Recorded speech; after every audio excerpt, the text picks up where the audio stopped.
दोस्तों, मैं हूं मोनू सैनी और आज बात करेंगे हम साइंस और अध्यात्म के बारे में, जो कि मेरे साथ मेरे सहयोगी है रंजीत कुमार जी। नमस्कार साथियों, जय हिंद साथियों। आज हमारी जो टॉपिक है, जैसे इन्होंने मोनू सैनी जी ने कहा कि हमारा टॉपिक आज है अध्यात्म वर्सेस विज्ञान, यानी टेक्नोलॉजी वर्सेस स्पिरिचुअलिटी। तो मेरा सबसे पहले यही प्रश्न रहेगा, क्योंकि मैं साइंस में ज़्यादा बिलीव करता हूं और ये अध्यात्म में हम ज़्यादा बिलीव करते हैं। तो मेरा ये सबसे पहले ये क्वेश्चन है कि साइंस जो है इतनी आज टेक्नोलॉजी बढ़ गई है, लेकिन अध्यात्म में जो है कोई ये बोलता है कि ये भगवान है, कोई ये बोल भगवान है। आज तक ये जो है मार्ग में क्यों, मतलब ये बढ़े पड़े हैं, टेक्नोलॉजी कहाँ चांद तक और कहाँ तक चली गई है, और ये आज तक यही नहीं खोज पाया कि भगवान कौन है। ये बात सत्य है कि आज टेक्नोलॉजी में जो है हमारा वर्ल्ड जो है, हमारे देश या दूसरे कंट्री या कोई भी हो, वो बहुत आगे निकल चुके हैं। उन्हें ऐसा लगता है कि टेक्नोलॉजी से बढ़ के अध्यात्म नहीं है, और हम जो है इलेक्ट्रिक गाड़ियाँ बना लिए, ब्रिज बना लिए, पुल बना लिए, मॉल बना लिए, इंफ्रास्ट्रक्चर क्रिएट किया हमने। तो कहीं ना कहीं उनको ऐसा लगता है कि हमने सारे डेवलपमेंट हमने खुद करें। लेकिन बात यहाँ आती है कि ये सारे डेवलपमेंट होने के बाद भी जिसने आदमी डेवलप किया उनको भी जाना पड़ता है। जो साइंस और टेक्नोलॉजी की बात करते हैं उनको भी मरना पड़ता है। मृत्यु तो आएगी एक दिन, तो जब मृत्यु आएगी तो ये सस्टेन होना चाहिए था। हमारा जीवन जो है, मानव जीवन जो है, ये हमेशा नहीं रह सकता। तो ऐसा क्यों? ये जो हवा हम सांस ले रहे हैं, ये परमात्मा के द्वारा प्रदत्त है ना। अब बिना सांस लिए हम रह नहीं सकते। बिना हवा के हम रह सकते हैं, बिना ऑक्सीजन का नहीं। बिना पानी का रह सकते हैं क्या? नहीं। और ये सब कहाँ से मिला? नेचर से। तो नेचर कौन है? नेचर अध्यात्म में जानकारी होने से पता चलेगा। नेचर एक प्रकृति देवी है, माया है, और अद्या है, आदि माता शक्ति है, दुर्गा है, ये है नेचर। तो इनके जो हस्बैंड हैं वो है ब्रह्म, ओम, अलख निरंजन, और इनके जो पुत्र हैं ये तीन ब्रह्मा विष्णु महेश जी हैं। और तो ये ज्ञान कहाँ से होगा? और हम यहाँ पे क्या कर रहे हैं? हमारी जन्म मृत्यु क्यों हो रही है? इसका साइंस का आंसर है क्या? बच्चा माता गर्भ में कैसे आ जाता है, कैसे फर्टाइल हो जाता है, कैसे छोटा से बड़ा हो जाता है, फिर वो अंदर 9 महीना क्यों रहता, 12 महीना क्यों नहीं रहता? ये सब चीज़ों पे साइंस कहाँ पहुँच चुका है। लेकिन बात ये है, मैं आज की बात करूं, आज की बात में एरोप्लेन मनुष्य ने बना चुके हैं, साइंस इतना तरक्की कर चुकी है कि हार्ट तक भी दूसरे को ट्रांसप्लांट कर चुका है, मेडिकल साइंस इतना बढ़ चुका है।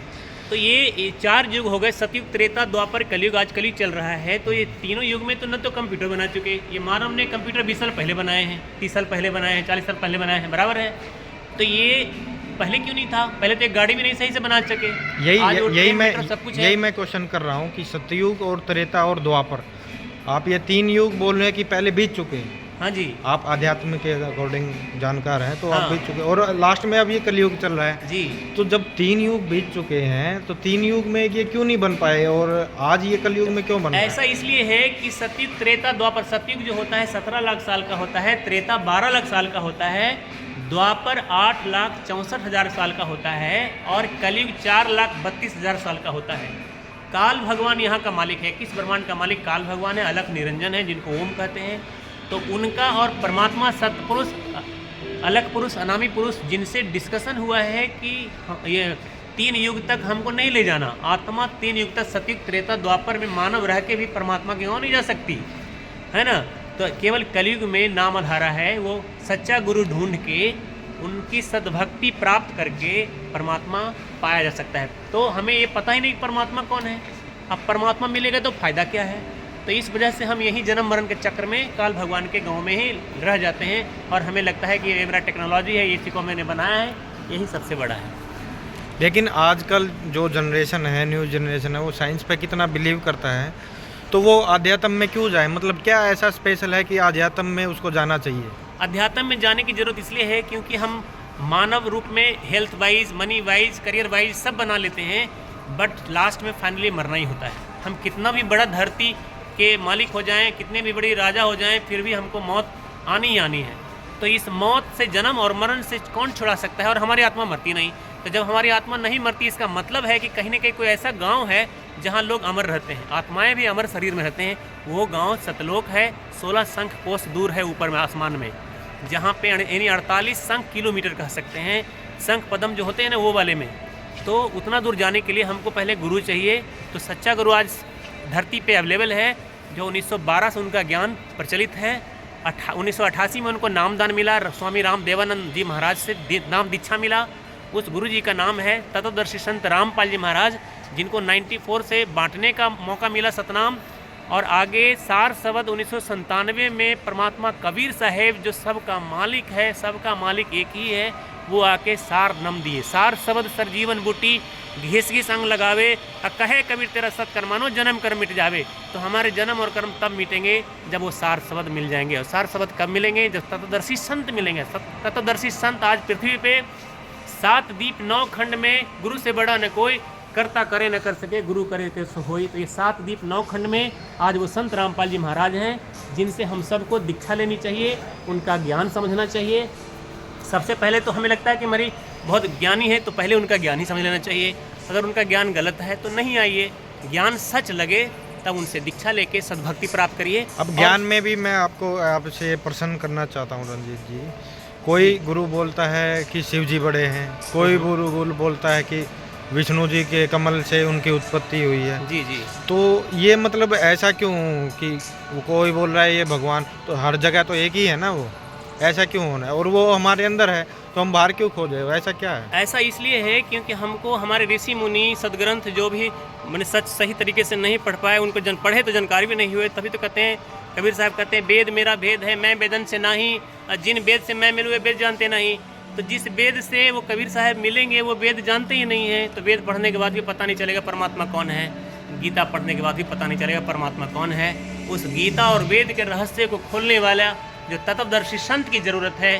और कृष्ण जी भी गीता जी में कहते हैं कि 4 अध्याय 34वां श्लोक में कि हे अर्जुन, तुम तत्वदर्शी संतों की शरण में जाओ और उनके शरण में जाके सद्भक्ति प्राप्त करने के लिए उनके पैर पड़ो, उनके आश्रित रहो, तब जाके वो ज्ञान करेंगे, वो तत्वदर्शी संत होते हैं। लेकिन कुछ तो आपकी बातों में मेरे को ये लग रहा है कि आध्यात्म में कुछ होता है, क्योंकि कुछ ऐसे प्रमाण हैं, जैसे गंगा जी का जल है, वो साइंस आज तक प्रूव नहीं कर पाई है।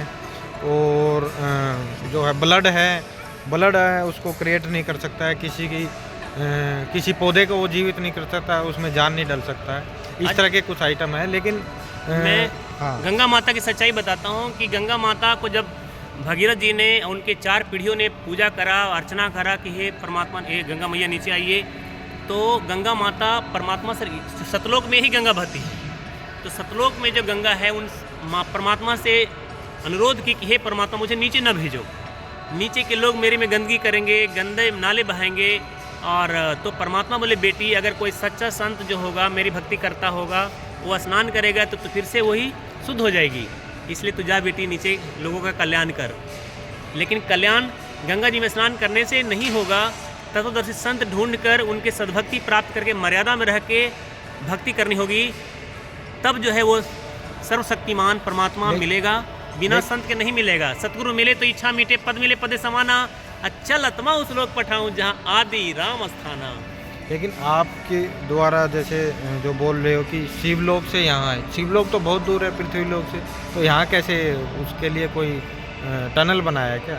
शंकर जी का लोक शिवलोक कहलाता है, विष्णु जी का लोक विष्णु लोक कहलाता है, ब्रह्मा जी का लोक ब्रह्मा लोक कहलाता है।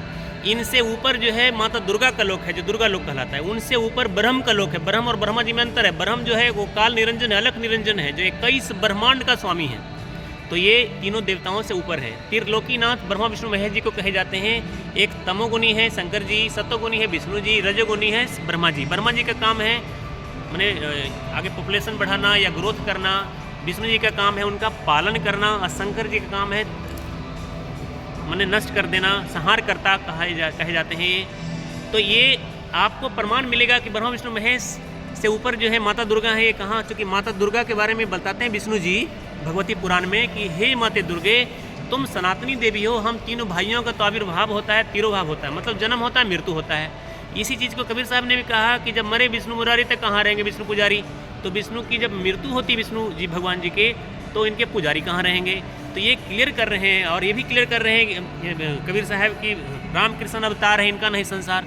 तो हमें समझ, कहीं ना कहीं हम पढ़े लिखे इंसान हैं, हमको समझना चाहिए।